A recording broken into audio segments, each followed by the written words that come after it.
አስቴር ከኛ ጋር አብረው ለመቆየት ስለፈቀድሽልን በእኛና በቤተሰባችን ስም ትልቅ ምስጋና እያቀረብን አሁን ወደ መጀመሪያው ጥያቄ እንጠይቃለን። ያው የመጀመሪያው ጥያቄያችን ስለ ቤተሰብ ነው። ያው የግራዝማች ላቀውና የወይዘሮ ላቀች የዘር ሐረግ እንዴት ነበር? ያው ህይወት በአዲስ ዓለም ምን ይመስል ነበር? ትንሽ ያጫውቱን። አዎ እንግዲህ አዲስ ዓለም በኋላ ነው የመጡት። በፊት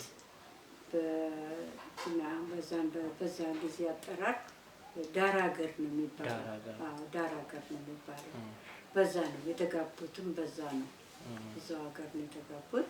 ከዛን በኋላ አዲስ ዓለም የእንትን ለውጥ በቃ የመሬት አሁን ጊዜ አንድ ቦታ ያንን ቦታ አስለቅቀው ሌላ ለውጥ እንደ እንትን የሚሰጧቸውን ያንን ይዘው ነው አዲስ ዓለም መጥተው እንትን ያሉት እንጂ እነሱ በብዛት በዳር ሀገር ነው የሚኖሩት። በዛ በፊት አጠራር ባላገር ነው፣ ዳር ሀገር ነው የሚባለው። አሁን አዲስ ዓለም መጥተው አዲስ ዓለም የመጡበት ምክንያት አክስታቸው ወይዘሮ ሸዋዬ የሚባሉ አዲስ ዓለም ነበሩ። ልጆቻቸውን እዛ ሰጥተው ወደ ዘመቻ ሲታዘዙ የኛ አባታችን ግራዝማች ላቀው ዘመቻ ሲታዘዙ ወደ ዘመቻ ለመሄድ ለወይዘሮ ሸዋዬ የሚባሉ እማሆ ሸዋዬ ለእሳቸው ሰጥተው ልጆቻቸውን አደራ ሰጥተው ባለቤታቸውን ብዛ አስቀምጠው እሳቸው ወደ ዘመቻ ሄዱ። ወደ ዘመቻ ሄዱ። ከዘመቻም በሰላም ድል አድርገው በእግዚአብሔር ቸርነት ድል አድርገው ተመለሱ። ከዛን በኋላ ልጆቻቸውንም በብዛት አሁን ወይዘሮ ነገደን፣ ወይዘሮ ደበበችን ደግሞ ሌላም የሞተች እህታችን ነበረች ወይዘሮ ጌራ ወርቅን የወለዱት እዛው ሀገር ነው። እዛው ሀገር ነው። ስንት ወንድምና እህቶች ነበሩት? የእርስዎ ማለት የኔ ኢሳያስ መጀመሪያ እንግዲህ የተወለዱት ሴቶች ናቸው። ሴቶች ተወልደው በመጨረሻ ጊዜ አንድ ወንድ ልጅ ወልደው ነበረ። እሱም ከዚህ ዓለም በትንሽ ወንድ ምክንያት እሱ ሞተባቸው። እሱ ሲሞት ኢሳያስ ተወለደ። በእኔ ላይ ኢሳያስ ተወለደ። ስንተኛ ልጅ ነሽ ማለት ነው አንቺ? እኔ አራተኛ ልጃቸው ነው። ኢሳያስ አምስተኛ ልጃቸው ነው። የአዲስ ዓለም ኑሮ እስከ ልጅነት ጀምሮ እስከ መጀመሪያ ባል አለ፣ ያው ቁንጅናው አለ፣ ባል መቀያየሩም አለ። እንዴት ነበር? መቼም በጊዜው የሚሆነውን ነገር ሁሉ እናድርገናል። መልካሙን ነገር ሁሉን አድርገናል። በእውነት እግዚአብሔር ይመስገን። ኑሯቸውም ጥሩ ነበር። እናትና አባቶቻችን በፍቅር በሰላም ነው የኖሩት። ቤተሰቡ የፍቅር ቤት ነው እና ምንም ሳይጎልባቸው ነው ያሳደጉን። እኛም በአክብሮት ደግሞ እነሱንም በማክበር በጥሩ ሁኔታ ልጆቻቸውን ድረው መጨረሻ ጊዜ ኢሳያስ ነው ያገባው። ኢሳያስ ብቻ ነው እሳቸው ያልዳሩት እንጂ ሁላችን ድረው ነው የሞቱት። አባታችን በስንት ዓመት ነበር ያገባሽ ካስታወሽ? ማኔ የመጀመሪያ ባልሽ? በ12 ዓመት። በ12 ዓመት ነው። ምን ያኔ እንደዚህ እንደናንተ ጊዜ በጮኛ ምናምን የሚባል ነገር የለም። ጨርሶ ባል መጣልሽ ሲባል እኔ ምንም የማውቀው ነገር የለም። እንደውም ለሰርጌ ጌራ ወርቅ ስታገባ በሷ የምስራች የኔ እንትን ነበር። ቀለበት ነበር። እሷ የምስራች ሲመጡ የኔ ቀለበት ነበር። አሁን ሙሽራ መጣ ለካ የኔ ቀለበት የሚመጡ ሰዎች ኖረዋል። እዛ ሲዘፍኑ የወይዘሮ ጌራ ወርቅ እንትኖች ሙሽራ መጣ እያሉ ወደ ውጭ ደግሞ አክስቶቻችን ሲወጡ እኔ ብድግ ብዬ ሙሽራኔም ለማየት ስሮጥ እኔን ሰብስበው በቃ ሊያስቀምጡ እንዴ ለምን ታስቀምጡኛላችሁ? እናንተ እንደምታዩት እጅ ልይ እንጂ ብል እየሳቁብኝ አፍነው ሰብስበው አክስቶቼ አምጥተው አስቀመጡኝና ሞሸሩኝ። እኔ ምንም አላቀለበት ይደረግ ምንም የማውቀው ነገር የለኝም። እሺ ከአባባ ኃይሉ ጋር የተገናኙበትን ወቅት ያስታውሳል? እንደዛ ሆነ። እንግዲህ የመጀመሪያ ባል በዛ ነው ያገባሁት። ብዙም አልተቀመጥኩም። ከዛ ወጣሁ። ልጅነትም አለን የትዳር ጣዕሙን የማውቀው ነገር የለኝም። ከዛ ወጣሁና ከአቶ ኃይሉ ጋራ ወይዘሮ ነገደ ጋር ነበርኩ። ከዛ ወጥቼ ከመጀመሪያ ባል ወጥቼ ወይዘሮ ነገደ ጋር ነበር የምቀመጠው። የስራ ህይወታቸውስ እንዴት ይመስል ነበር? ያባባዩ የእሳቸው የት መስሪያ ቤት ይሰሩ ነበር? እና ከዛ ከአቶ ኃይሉ ጋራ ወይዘሮ ነገደ ናት ዳርችን እናገናኘች። አሁን እንግዲህ የትዳርን ጣዕሙን ምንም አውቀው በአቶ ኃይሉ ነው። እዛ ስገባ የመጀመሪያ ልጄን ወለድኩ። ከዛም ቀጥሎ ሁሉንም ወለድኩ። አቶ ኃይሉ እንግዲህ ጥሩ እንትን ላይ ነበሩ። አዋቂም ናቸው። አዋቂም ናቸው። የተማሩ ሰው ናቸው። ከጃንሆይ ጋራ ብዙ ቅርርብ ነበራቸው። ብዙ ቅርርብ ነበራቸው። ከዛ ከእሳቸው ጋራ ስኖር ጅማ መጀመሪያ ጎጃም ጎጃም እሳቸው ተሾመው ሄዱ። ጎጃም ተሾመው ሄዱ። ያውም ጃንሆይ ባህር ዳርን ሲጎበኙ ነው እሳቸውም አብረው የሄዱት። ሄድን እኛ እሳቸው ቀድሞ ሄዱ፣ እኛም ሄድን እና ብዙ ቀን አልተቀመጥንም። ብዙ ቀን ሳንቀመጥ ደግሞ ተመልሰን ወደ ለቀምት እንደ ወለጋ ክፍለ ሀገር ደግሞ ተሾመው ሄዱ። ከእሳቸውም ጋራ ብዙ ኖርን። አሁን እንግዲህ በሞት እሳቸው እኔ እዚህ ሀገር ከመጣሁ ነው ያው ከመጣን ይህንን ቤት ሰርተን እዚህ ሀገር ስንመጣ እሳቸው መቼም በአጋጣሚ ዕለት ትንሽ ህመም ነበረባቸው። በዛ አረፉ። ከዛን በኋላ እኔ እሳቸው ባለቤቴ ሲሞቱ ራሱን የ28 ዓመት ሰው ነበር። ወጣት ነበሩ። በዛን ጊዜ እሳቸው መቼም ልጆቹ ማንም የደረሰ የለም። ፈተናም አለ ልጅ ማሳደግ። ፈተናም ደረሰብኝ። እንዴት ነበር ስለሱ ትንሽ ማሳደጉ? በጣም ችግር ነበር። አንደኛ ሁለት አጋጣሚ ሆነ። አንደኛ ርስት ተወረሰ። መሬት የት አካባቢ ነበሩት? መሬት ምናምን መሬት ጅማ የቡና መሬት ነበረን። ወለጋም የቡና መሬት ነበረን። ያ ደርግ ሲመጣ ርስት ተወረሰ። ሁለተኛ የልጆች አባት ሞቱ። ፈተና ነበር። የገቢ ምንጭስ ማለት? የገቢ ምንጭ ያን ያህል የለም። ያው እሳቸው ጡረታ እንጂ በሌላ ምንም የገቢ ምንጭ የለንም። ምንድን ነው ይሄ ወንድሜ በጣም ከምንም በላይ ከዛን ጀምሮ እስከ ዛሬ ድረስ የሚደግፈን ኢሳያስ ነበር። በዛን ጊዜ በሱ ኃይል ነው። ይቅር እንኳን ገንዘብ እንኳንስ ሌላ ነገር ይቅርና ለልጆቼ የውስጡ ሱሪ ሳይቀር የውስጡ ሱሪ የያዘ ይመጣ ነበር። ጠቅላላ ኑሮዬ እሱ ነበረ። በአመት ባልመጡ በጋርዱ ልጆቹን አይዞሽ ብሎ አስተካክሎ እዚህ ደረጃ እስከሚደርሱ ድረስ እሱ ነው የሚደግፈን እንጂ ሌላ ምንጭ የለም። የእሳቸው ጡረታ በስተቀር ምንም የለም። ጠቅላላ 6ቱም ልጆቼ ምንም ቁም ነገሮች ሳይደርሱ ነው አባታቸው ጥሏቸው የሞቱት።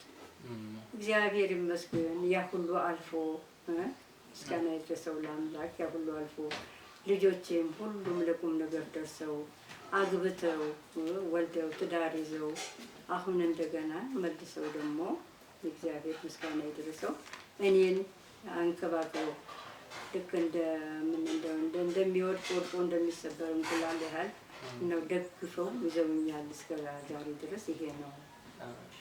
አሁን ደግሞ እስቲ ወደ ራስሽ ህይወት እንምጣለን። ያው ስምሽን እንዴት አወጡልሽ? ያው ትርጉምስ አለው?